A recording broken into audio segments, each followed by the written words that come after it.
What's going on, my friends? Cubs fan Han here for another Marvel Strike Force video, and I have got finally the one, the only MobileGamer in the land of Inception. What's going on, MobileGamer?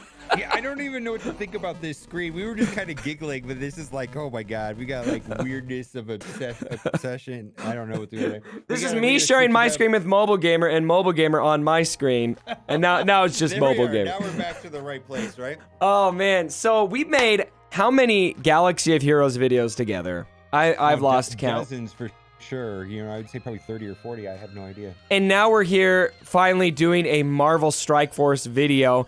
And I think it's funny. So we started this video and I was like, well, let's just do like a little roster review. And so we go over, we look at my roster right here.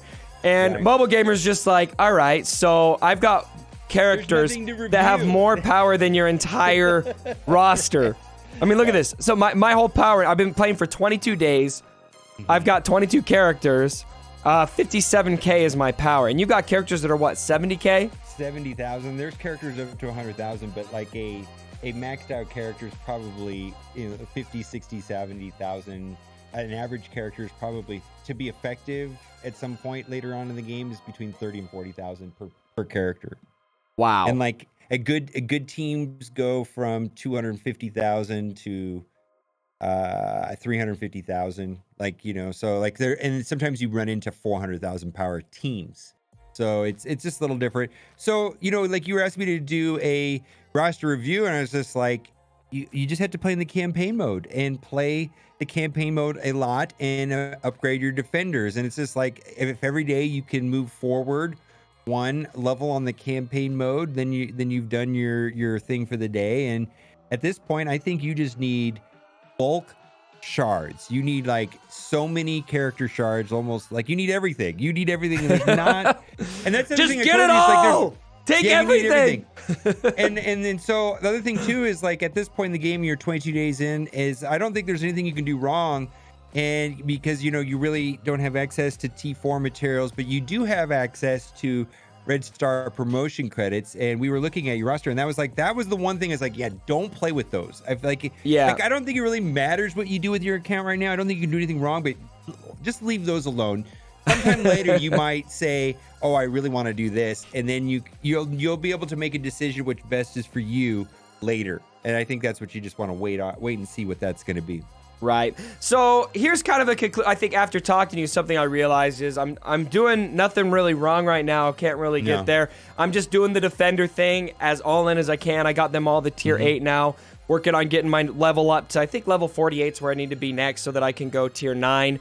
But something that we did talk about that I thought was really just incredibly insightful to me, because what everybody tells me as I'm a starting player, I'm really experiencing this right now from the start, which is kind of interesting, being end game in Galaxy of Heroes and being very beginning game here. It's like a really interesting whiplash of mindset. But everybody just says the same thing. It's like a broken record. Farm your defenders, get through the campaign. But what we did talk about here was the supplies and how to start investing.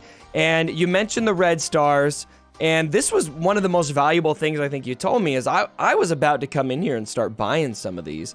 No, but you said you really hold the phone on that. Yeah, I think as you go further on in the game, you'll be able to make a better decision on what to spend. But those promotion credits, those 50 promotion credits, in my opinion, are very valuable. The most valuable thing that you have in your roster. Like I was initially going to say, hey, you can do anything you want with your account. You really can't do anything wrong. It's like, oh, save but those. That you can do those wrong. Those are valuable. Those are very valuable. And I think and there's other things I could do wrong. We were looking at these stores, and something that has been a little unclear to me is how should I be spending my Blitz currency, my Arena currency, my Raid currency. Let's talk by store. We had an interesting discussion about that. I'd love there's a lot of people on this channel now that are new players to Marvel Strike Force, so you'd be helping more than just me. Okay. So scroll down. I think you have 2 correct answers on this right here. And basically there's Luke Cage right there. So I don't think, you know, you can spend 500 tickets right there to unlock Luke Cage. That's what I'm going to do. Or you could go into the orbs and you could just buy the Blitz orb. Now hit the I button right there, and you're going to basically be getting gold, and then you're also going to be getting 5 shards of those characters right there. So, and this is what you taught me this, because I did not realize that it was set on these characters. And if you look at all these characters, I mean, almost all of them are going to be usable. At least where I'm at right now. I know Rhino's one that I want to get through. Sinister Six I know is great for legendary unlocks. So that's really good. I hear Miles is kind of garbage, but I like Spider-Man. Mantis, one of the Guardians. I mean, Gamora, one of the Guardians, and so it's hard to. A lot of these drops are good. I think because you could spend 350 units to get 5 of these things. At some point, you need to really unlock every single one of these characters. I mean, there's value to unlocking characters and having a broad roster for doing Blitz and getting through the Blitz milestones. Let's see what we get. Right there, you got 5. Now, that is not a great character, but here's the thing: is you unlocked him. I unlocked him. You unlocked him. You unlocked him. Now you can unlock him. And collection power. Your collection power has gone up, and now you can use this character inside of Blitz. Is this guy better than Cup? Tell me right now.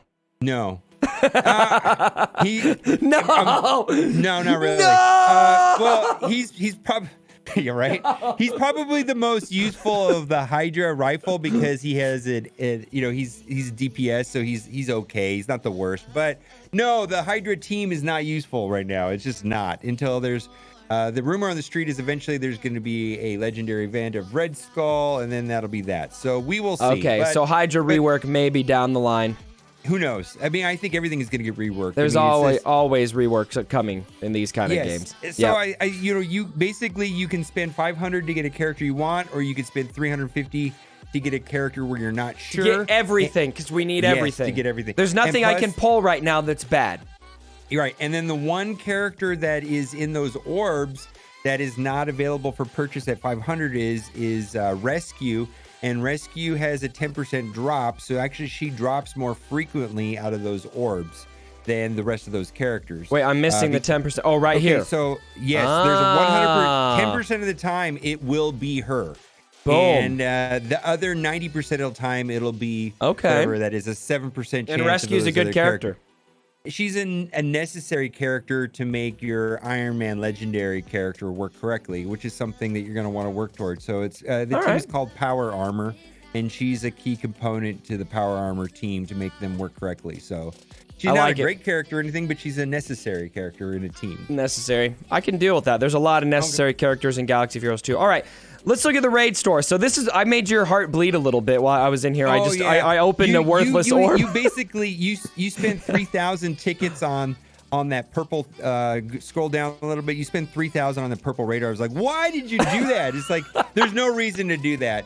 I think there's 3 ways of 3 correct things to do, and I think for you most of the time for 900 tickets, go back to the orbs. For 900 tickets, you can open up 1 orb and you will get 9 character shards. You'll get 5 in the middle, some and good then ones in here. 2 in each shard. And then at the same time, you just need to unlock every character. Now, if you want to focus down, you can spend 1,400 tickets and get any one of those characters. And I think a lot of people end up doing that to get like Rocket all the way up, because Rocket's going to be needed to unlock Star-Lord, which is probably the second round. Like right now you're focusing on defenders, right? Probably the Guardians is next. Guardians is next. Yeah, Guardians is technically very useful late game even. So it's like there's no like downside to upgrading Rocket and getting Star-Lord. So but then as you go further in the game, you're going to get all those characters maxed out in this store, and then you're going to be buying purple gear. And you should be buying the purple gear individually rather in that 3,000 orb thing. It's just don't do that. So. All right, sounds good. So how about the gear in this raid store? I'm curious because I've been buying some of these because I need a lot of them. So you would use this exclusively for character shards. I right now I would exclusively doing those. Probably these are bad cubs. Yeah, don't do any of that. My suggestion would be to just spend the 900 currency inside of the orbs and get the.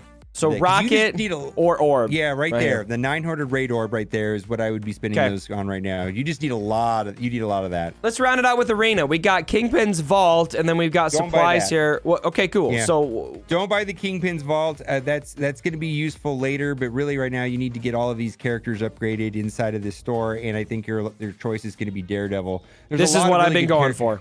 Yeah, and then Yep. so you're probably gonna get Daredevil done, and then like I was saying earlier, then probably the second team that you're gonna want to start working on is gonna be the Guardians, so that where Drax would become useful after that. But there's a lot of good characters in there, a lot of good characters. So I mean, I think ideally you want to almost unlock every character, if that makes sense. You want to get every character unlocked, and then you could use them in Blitz, and then you could start focusing in on Daredevil and then Drax, and then just go from there. But there's half of those characters in there are great.